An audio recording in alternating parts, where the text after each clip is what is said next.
ओडिशा की भविष्यवाणी पुस्तकों से कलियुग के अंत समय पर आने वाले वो दिव्य महापुरुष के बारे में जो बात जहां पर लिखा गया है उसे मैं मेरे चैनल के माध्यम से आप सभी के सामने लाने की प्रयास कर रहा हूं। तो आज मैं संत भीमभोई जी की स्तुति चिंतामणि पुस्तक के पेज नंबर 175 और 176 पर क्या लिखा गया है आपके सामने उपस्थापन करूंगा।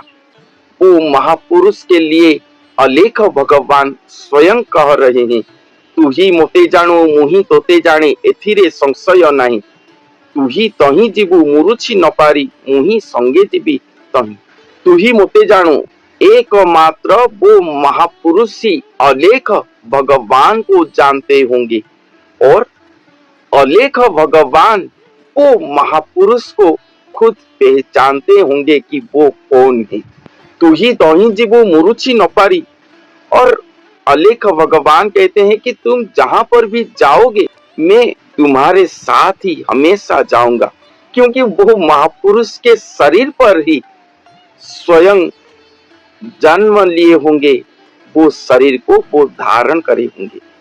मु तोहर पुत्र तू मोहर पिता एतिकी विश्वास ने भी वो महापुरुष ही भगवान के पिता हो जाएंगे और भगवान वो महापुरुष के पुत्र हो जाएंगे, क्योंकि उन्हीं से ही वो सृष्टि हुए होंगे। मोते तू ही जही बसाइबु भक्त तही मुही बसी थी। यहाँ पर कहते हैं कि मुझे तुम जहां पर बिठाओगे हे भक्त मैं वहीं पर बैठकर रहूंगा। भगवान वो महापुरुष के शरीर पर चले आए तो अपने मनमर्जी नहीं करेंगे। ये बात यहाँ पर कहते हैं कि तुम जहां पर रहोगे, जैसे रहोगे, जिनके बीच तुम बैठोगे, तुम्हारे साथ मैं भी उसी तरह रहूंगा, उसी तरह बैठूंगा। एमंत्र बोलंती अलेख पुरुष निष्काम भक्त को चाही, तो हो मोह बाबा जेवण पीरती त्रिभुवने जना नहीं।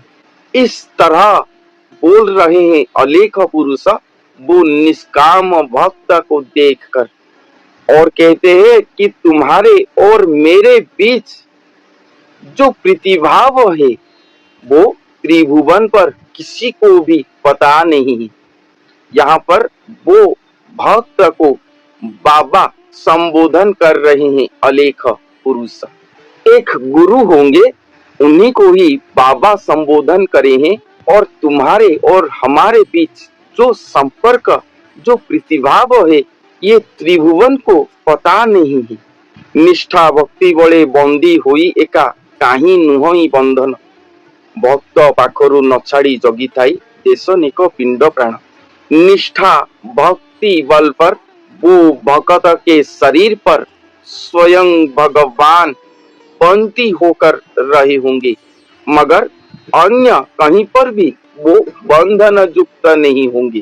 वो भगत के निष्ठा भक्ति बल पर ही स्वयं अलेख भगवान बंदी हुए होंगे, मगर अन्य कहीं पर भी वो बंधन युक्त नहीं होंगे, और एक क्षण के लिए भी भक्त के पास को छोड़कर अन्य कहीं पर भी नहीं जा पाएंगे। अलेख भगवान जैसे पिंड पर प्राण रहता है, उसी तरह भक्त के शरीर पर अलेख भगवान रहे होंगे। अघोर निष्ठा भगति रे जे जन अमने करिब मन, आयत नहीं अलेख पुरुषर हेबे ताहार अधीन। वो महापुरुष के अघोर निष्ठा भगति के द्वारा अमन मन एक हो गया होगा, इसलिए स्वयं अलेख पुरुष के पास कोई चारा नहीं होगा, उनके आयत्त पर वो खुद नहीं होंगे, वो महापुरुष के अधीन हो गए होंगे अलेख भगवान। किबा नरलोक किबा देवलोक करुछंती भक्ति देख, किबा सुरलोक किबा रुद्रलोक जे अछि तिनि त्रैलोक्य।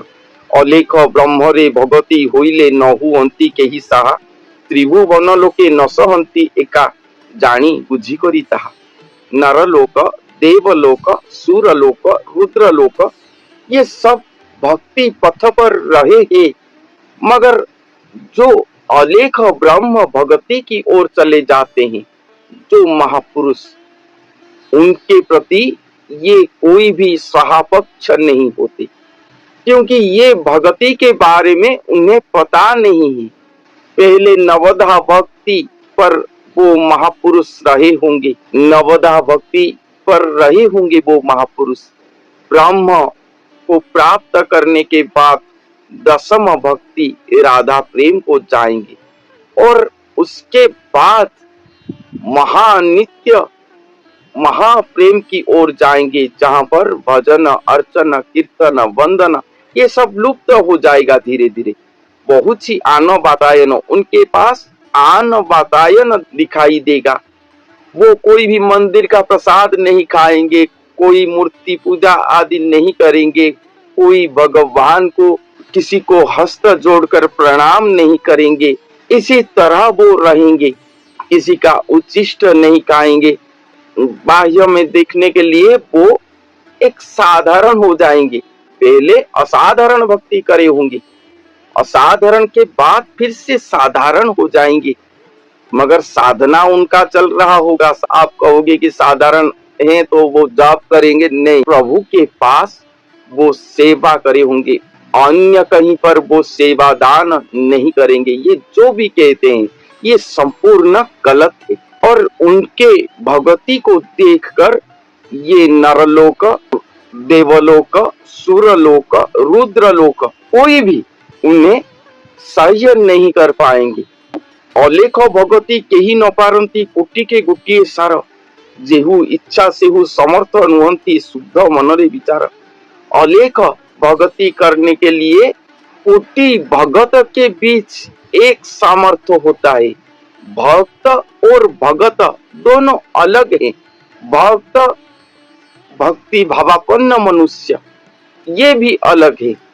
भक्ति भावापन्न मनुष्य जो है, जो प्रयासरत रहते हैं अपने आप को भगवान के भक्ति पर रखने के लिए। ये भक्ति भावापन्न मनुष्य अपने भक्ति के द्वारा भगवान तक पहुंच नहीं पाते, इसलिए भगवान उनके निष्ठा को देखकर या सद्गुरु की कृपा से उन्हें अपने भक्ति प्रदान करते हैं। जिनको ये भक्ति मिलता है वो ही भक्त कहलाते हैं इस जगत पर। जो आध्यात्मिक पथ पर चला गया वो अपने आप को भक्त कह देता है, ये संपूर्ण गलत है। हम सब भक्ति भावापन्न मनुष्य हैं। भगवान से भक्ति पाने के बाद ही हम भक्त होंगे। ये भक्तों के बीच जो आगे निकलता है, भगवान से शक्ति प्राप्त करता है, भगवत शक्ति प्राप्ति करता है, वो ही भगत कहलाते हैं, जो कि गुरु संप्रदाय होते।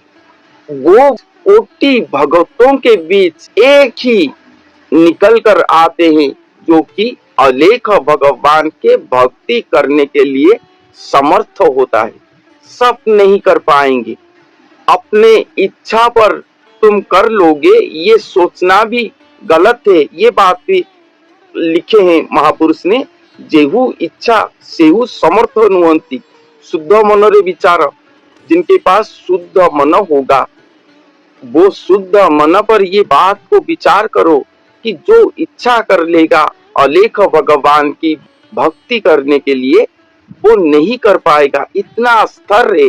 पहले सगुण साकार स्तर को भेद करना पड़ेगा। सगुण साकार स्तर को धारण करने के बाद ही तुम निर्गुण निराकार की ओर जाओगे। जिस स्तर को जा न पाकर व्यास, शुक जैसे बड़े बड़े ऋषिगण भी मना कर दिए हैं, बड़े बड़े जगत गुरु भी कहे हैं कि नहीं, सगुण साकार को सब भजन करना चाहिए। उनको भजन करके मुक्ति मोक्ष प्राप्त करना सहज है। निर्गुण निराकार की ओर मत जाना चाहिए। जन्म जन्म बीत जाएगा, उन्हें प्राप्त नहीं कर पाओगे। व्यर्थ चला जाएगा तुम्हारा जन्म, इसलिए उधर मत जाओ। ये बात कहते हैं बड़े बड़े जगत गुरु। क्यों क्यों कहे हैं अश्रुति शून्य अगोचर आसरा भरोसा जे करि पारे अनंत बाहरे से अलेख ब्रह्म पूरी थाए ताहाठारे। अश्रुति जिनके विषय पर कोई कभी भी नहीं सुना है, शून्य अगोचर शून्य को भी गोचर नहीं है, शून्य के ऊपर जो है उनको जो आश्रा करेगा भरोसा करके रहेगा, अनंत बाहर से अलेख ब्रह्मपुरी था। ये अनंत संसार के बाहर वो अलेख पुरुष पूर्ण होकर रहे हैं। ये अनंत संसार को पार करके उनके पास कौन जा पाएगा? जो अनंत तक पहुंच पाएगा वो ही जा पाएगा। जन्म मृत्यु चक्र के अंदर हम हैं, हम कैसे वहां तक जाएंगे? ये कोई साधारण मनुष्य के लिए लिखा नहीं गया, एक मात्र वो महापुरुष के लिए लिखा गया है। वो ही आएंगे जीवन धारण करते समय, जन्म मृत्यु चक्र को पार करेंगे, ब्रह्म को धारण करेंगे, अनंतमय होंगे। अनंतमय होने के बाद ही वो महाशून्य पर जो भगवान व्याप्त होकर रहे हैं उनको भक्ति करके धारण करने के लिए समर्थ होंगे। ये कोई साधारण मनुष्य नहीं कर पाएगा, इसलिए कहा गया है कि कोटि भगत के बीच एक कर पाएंगे। कोटि भगत, कोटि गुरु, उनके बीच एक कर पाएंगे, अन्य कोई नहीं कर पाएगा। तिनि भुवन रे संसार जाकरे काहाकू नाही ता भय, तेणु करी तार इष्ट हुई थांती अलेख पुरुष दिया। ये तीन भुवन पर, ये संसार पर किसी के प्रति उनके मन पर भय नहीं होगा, क्योंकि उनका इष्ट स्वयं अलेख भगवान होंगे। ये एकमात्र वो महापुरुष के लिए लिखा गया है, इसके लिए अन्य कोई भी मनुष्य भाजन नहीं है। हर किसी का एक स्तर होता है। मैं पुरी पर रहता हूँ, पहले पुरी के सीमा को क्रॉस करूंगा, उसके बाद अन्य जिला को क्रॉस करके उड़ीसा के बॉर्डर को क्रॉस करूंगा, उसके बाद आगे जाऊंगा। उसी तरह एक के बाद एक स्तर, एक के बाद एक पहाड़ को चढ़ने के बाद ही टॉप के ऊपर हम जा सकते हैं, नहीं तो नहीं जा पाएंगे। वो जो महापुरुष आए होंगे वो एक साधारण मनुष्य से अपने यात्रा आरंभ करे होंगे और महाशून्य तक उनका गति होगा, और वो यही लक्ष्य को लेकर भगवान के द्वारा प्रेरित होकर, उन्हीं के अंश अवतार होकर धरती पर जन्म लिए होंगे। इसीलिए ही वो समर्थ होंगे, द्वितीय और कोई नहीं है। ये केवल वो महापुरुष के बारे में लिखा गया है। यही सार निर्यास है ये अध्याय का। तो आज के लिए इतना ही, धन्यवाद।